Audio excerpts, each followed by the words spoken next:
Hello friends, कैसे हैं आप सब? आप सभी डिवाइनली ब्लेस्ड हैं। चलिए हम अपनी एनर्जी कनेक्ट करते हैं। हरिओम तत्सत, हरिओम तत्सत, हरिओम तत्सत। देखते हैं माँ आदिशक्ति हमें क्या बताना चाहती है। फ्रेंड्स,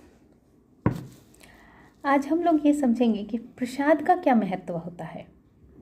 आखिर जो प्रसाद हम लोग ग्रहण करते हैं उसका क्या महत्व है। तो ये जो प्रसाद होता है, जो हम लोग रिसीव करते हैं, जिसको हम लोग उपयोग करते हैं, श्रद्धा भाव से उसको स्वीकार करते हैं, वो एक्चुअली में आपके कर्मों को बैलेंस करने का काम करता है।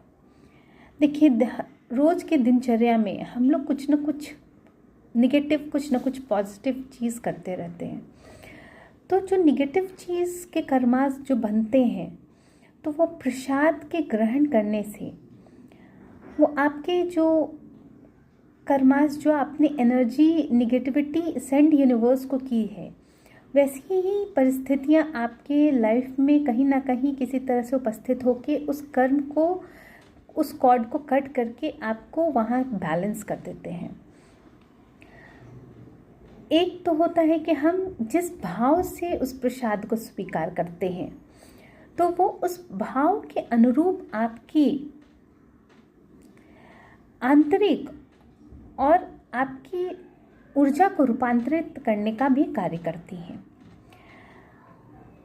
तीसरी बात होती है कि यदि हम, जैसे बहुत सारे लोग होते हैं जो प्रसाद का तिरस्कार भी करते हैं कि अगर इससे हमारे कर्मास बैलेंस होंगे, वैसी परिस्थिति हमारे जीवन में आ जाएगी तो आखिर भोगना तो हमें ही पड़ेगा। इस वजह से अगर उनका तिरस्कार करते हैं तो इससे क्या होता है।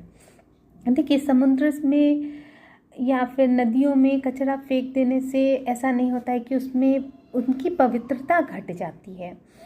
और जहाँ तक व्यवहारिक या रूप में भी अगर हम देखें तो जैसा कि हमारे गुरुजी बताते हैं कि 21 किलोमीटर तक धारा अगर कंटिन्यूअस गंगा जी की भी प्रवाहित होती रहे तो वो अपनी जल को स्वयं ही स्वच्छ कर लेती हैं।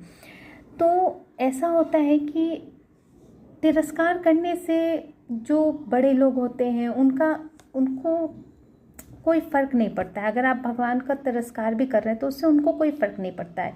लेकिन वो जो तिरस्कार की भावना आप ये ब्रह्मांड में सेंड करते हैं, तो वही एनर्जी आपके लाइफ में फिर से उतर के आ जाती है। तो वो लाइफ में जब आपके उतर के आ जाती है तो आपको भी तिरस्कार का ही फेस करना पड़ता है आपके लाइफ में।